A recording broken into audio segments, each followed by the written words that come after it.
Значи, на новинарите и медиумските работници на располагање им стојат повеќе алатки за да ги заштитат своите права, без разлика дали тоа се професионални права, работнички права или права поврзани со безбедноста. Една од тие алатки ние сметаме која што е најважна е одбрана на заштита и одбрана на работничките права. Пред се треба да бидат членови на синдикат, за да можат директно да се обратат во синдикатот кој што дава бесплатна правна помош. А секако тука е и алатката на трудовиот инспекторат, каде што може и анонимно и неанонимно преку формулар, онлайн формулар да се пријави прекршување на било кое работничко право. За безбедноста исто така организациите се тука на прва адреса која што треба да пријават ако им е безбедноста нарушена, Сдруженијето на новинари, самостојниот синдикат на новинари и медиумски работници и секако обвинителството и МВР, зависно од кој регион се новинарите и медиумските работници. Но сепак најважна, едно од најважните алатки кои оди паралелно со ова е и јавниот притисок, особено кога се работи за напади, навреди, закани врз новинарите и медиумските работници. Новинарите и медиумските работници ги користат механизмите за заштита. Најчесто тоа е при напади, но и при повреда на работничките права.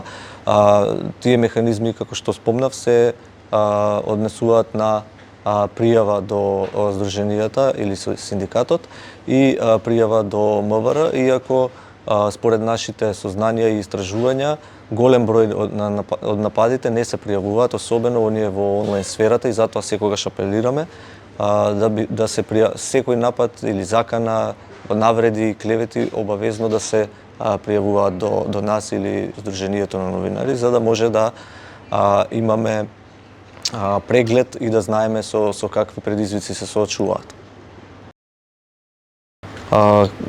Кои институции може да помогнат во заштитата на правата?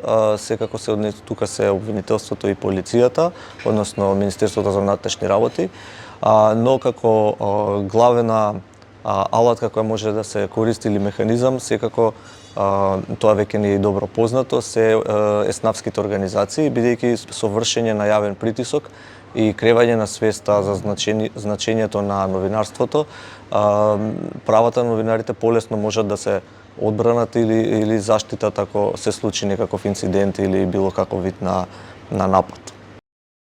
Меѓусебната поддршка и солидарноста помеѓу новинарите и медиумските работници е клучна, особено при кога се потребни поголеми промени, но и особено при давање поддршка, дали таа е психолошка или поддршка за да се изборат со некое право кое индивидуално им е нарушено новинарите и медиумските работници. Новинарите треба постојано да бидат во контакт и да се здружуваат и да се солидаризираат при кревањето на свеста за значењето на нивната професија, но и за тоа како влијаат овие напади врз нивната работа.